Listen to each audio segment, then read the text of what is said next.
What began as a holiday ended in a quest to understand modern farming. Moreover, a quest to understand why we treat livestock the way we do and if we could do better. Joining us now for more on that quest, Sonia Faruqi. She is author of Project Animal Farm, an accidental journey into the secret world of farming and the truth about our food. Welcome to TVO. It's nice to have you here. I'm very excited to be here, Steve. What? Now, why would you be excited to be here? Don't be excited. It's just going to be a lovely conversation. Sonia, I want to start actually not about the book itself, but just sort of a bit about the background, because you're not exactly, you're not an agricultural reporter or anything like that. You you were a Wall Street banker. I was. So how'd you get into writing a book about modern farming? So I went to Dartmouth College. I went to Wall Street like a lot of my classmates, loved the work, the lifestyle, the paycheck.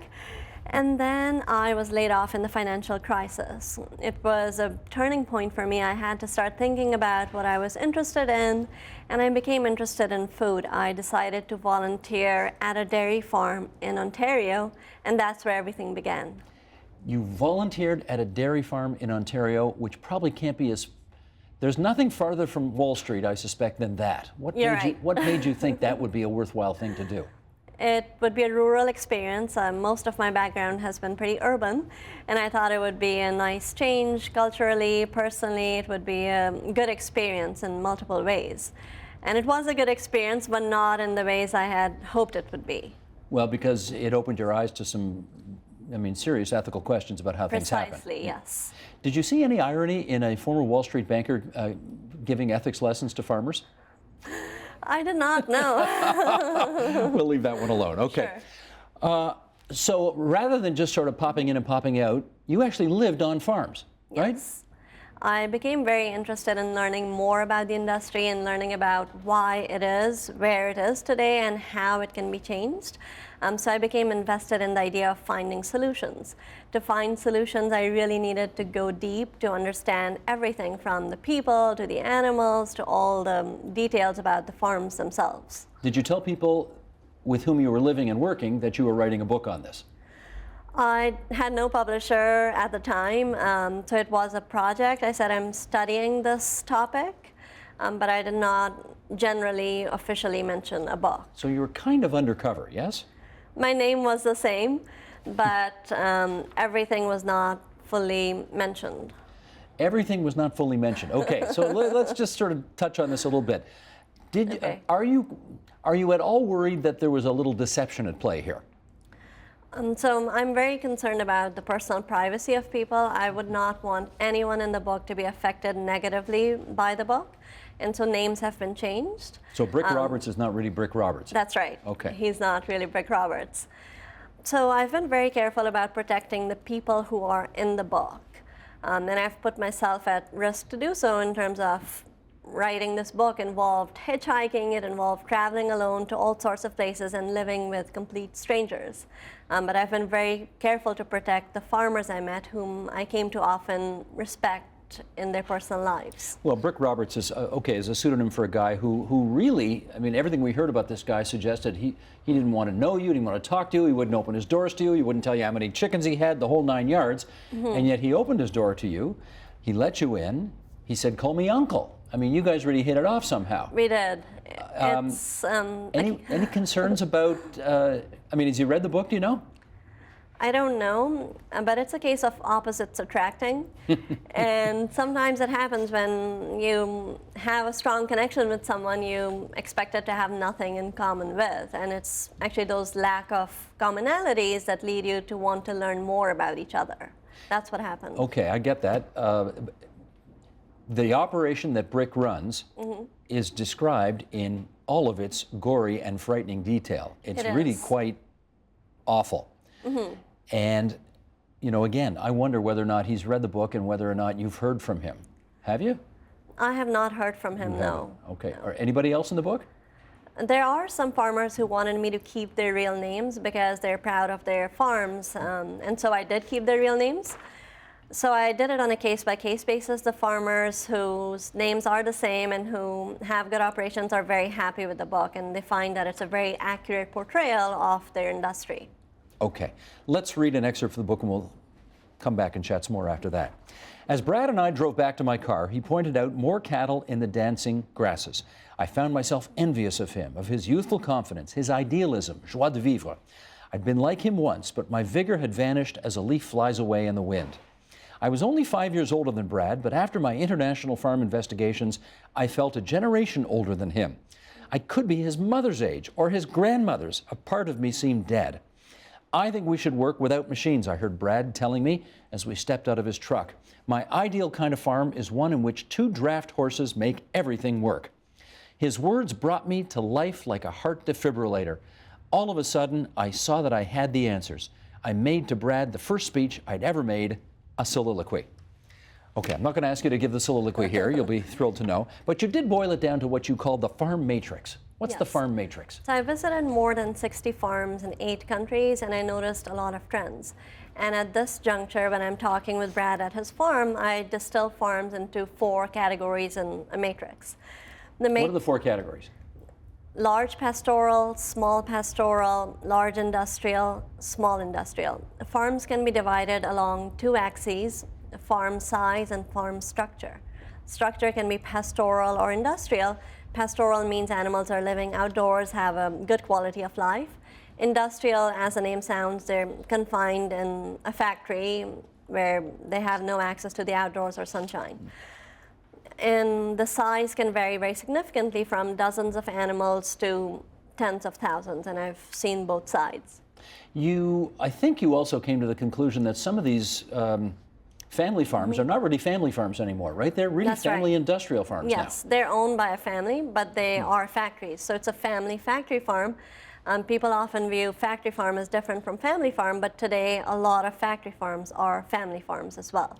When you saw the way chickens were treated in cages, unable to move, dying, pecked away at by the other chickens, at the dead chickens, the way that pigs are inseminated artificially. I mean, you saw, for a city girl, you saw a lot of what must have been very scary stuff. I want to know how you reacted when you watched what you watched. I had mixed reactions. Going into the farms, I should mention, to factory farms is a very sensory experience. The smell itself is overwhelming. The ammonia from all the manure that's accumulated can really get to you. So my eyes would start tearing, my throat would get itchy, I'm coughing, I'm sneezing, and it's a very strong and negative physical reaction. And that's not even the intellectual or the emotional side of it, just the physical. These places are very unethical because animals that are fully sentient, I mean, pigs are as intelligent as dogs, if not more. They're being treated just like objects where their welfare is completely being disregarded. So I found that unfair, and I was sort of unhappy on behalf of the animals who are being treated like prisoners even though they've committed no crimes. So it was a very much of a whole and complete reaction that led me to decide to make change. Now, you know, you're in there as their guest, obviously. So Yes. Are you actually at any point able to say to the people who own or run these farms, what you're doing is unethical and disgusting? It was interesting because sometimes they knew it. They did not want to go into their own factory farms. So I would have to sometimes sort of urge them to go in with me. One of the people I met is a chicken factory farmer who has asthma. Now, if he goes inside, he can actually die because the air is that bad for him. So they did, to quite an extent, know that it's unethical or it's unhealthy or there's a lot wrong with it. So it was sort of evident in the background. Evident in the background, but is there ever a moment where you confront somebody and say, what you're doing is wrong? Did you ever have a moment like that? I don't think I did, because it would prevent me from learning more and finding solutions. So I had to be a bit diplomatic about that. And not only that, I guess there were moments where you've got to prove that you're not this, city girl ingenue who can't, I mean, you got to show how tough you are, right, among these people? Right. And did you? I think they were surprised that I was interested in this to begin with. They felt that why would someone come here if they don't have to? Why would someone want to live here if they don't have to, or to learn about an industry that they themselves don't want to necessarily be a part of. So there was that factor in place for sure. If that's the case, why is it the way it is? It's the way it is. We can start from the beginning. Previously, all farms used to be small pastoral, and they still are in developing countries. I've seen small pastoral farms, like a little backyard farm with some chickens, pigs. I've seen them in Indonesia, Belize.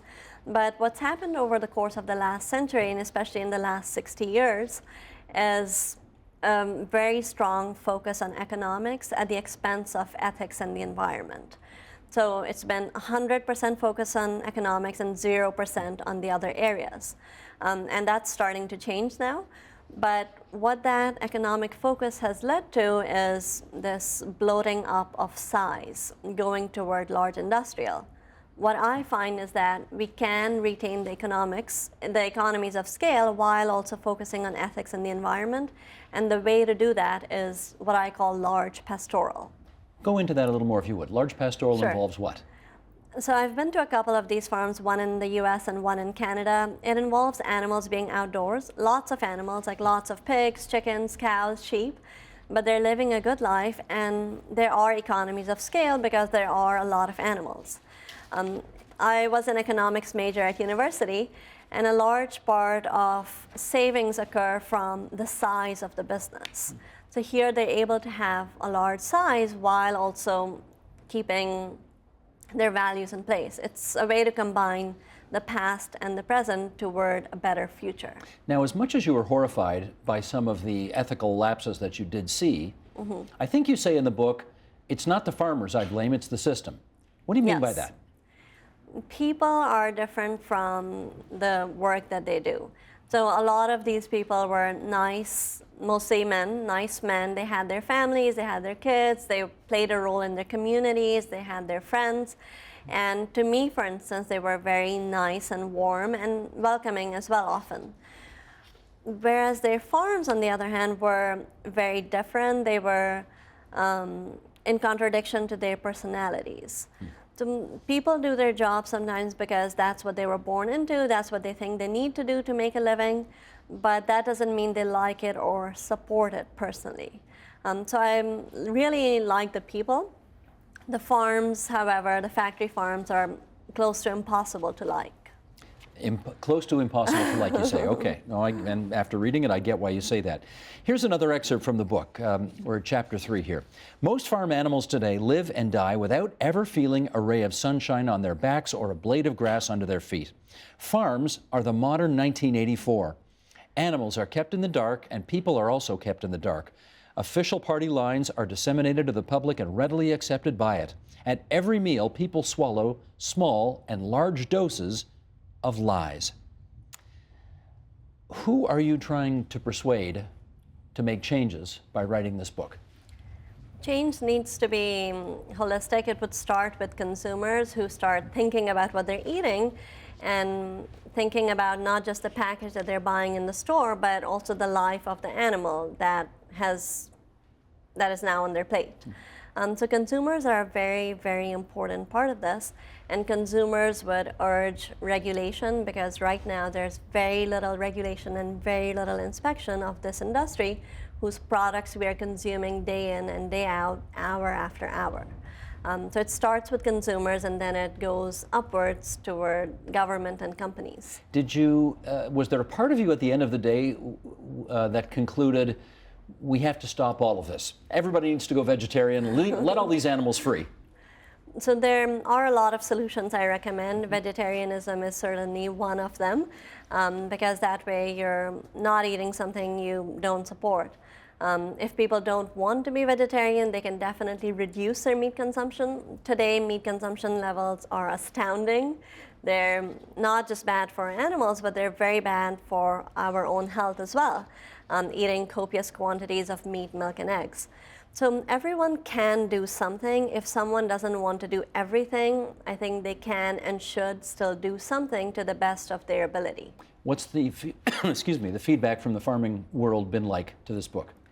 The farmers who've read it, and I've been getting emails from readers quite a bit actually. Some of them have farm backgrounds, and they've been very positive about it. Positive? Like, I would have thought you're public enemy number one in big agriculture right now, are you not? Big agriculture, yes. But the smaller farmers or the people who sort of grew up on a farm 50 years ago, I've been hearing from those people as well, or some people today are moving out to the country and they have their own chickens. So I've been hearing from those kinds of readers as well. So the people who do it sort of small and ethical, they like what you've done? Yes, they do. The bigger farmers, the more factory farming outfits, I mean, have they sued you or? No, I have not heard from them. So I don't know. I think they would find it hard to disagree with anything in the book because it's all very meticulously done and checked. Oh, it's immaculately researched and it's very accurate, and you describe in excruciating detail all of what you saw. Yes. I got to give you credit on that. So if they don't like it, that's more of a personal reaction, but I don't think anybody would be arguing about the facts themselves in the book. No, I hear you, but the reality is that big farms write checks to politicians. Right? Right. And therefore, politicians may not be as interested as you are in making the kind of ethical changes or adding regulations that might improve this situation. Yes. So what are you going to do about that? It's an industry where there is collusion that's existed for a long time. Upton Sinclair, The Jungle, over 100 years ago, that book showed some of the collusion as well. And so it really has to start with consumers. When politicians need votes to be in power, and if consumers are exercising their values and making this an agenda item and an agenda priority, then it will trickle upwards for sure. Do you know if Premier Kathleen Wynne has read this book? I mean, she was agriculture minister for more than a year as well, you know. I should send it to her. You should send it to her. I don't know if she's read it. And I guess just finally, you know, you went to school to become a banker. Yes. Is this your new thing now? Writing or the subject? I think the subject is making improvements in the agricultural world your new mission in life. It's definitely a big priority in my life, informing people, educating people, and showing them that change is possible. Is it? It is possible, yes. I'm very optimistic at the end of my journey because I have seen good farms. I have had very deep conversations with farmers. And we're not at a point where we're looking for some big technological breakthrough. I mean, this isn't like cancer or some other issues where we do really need a whole lot more research. This is an area where there are clear solutions, where there are clear steps we can all take that would make a big difference. Thanks, Sonia. Thank you. Project Animal Farm, an accidental journey into the secret world of farming and the truth about our food. Sonia Faruqi, great to have you here at TVO. Great to be here. Help TVO create a better world through the power of learning. Visit supporttvo.org and make a tax-deductible donation today.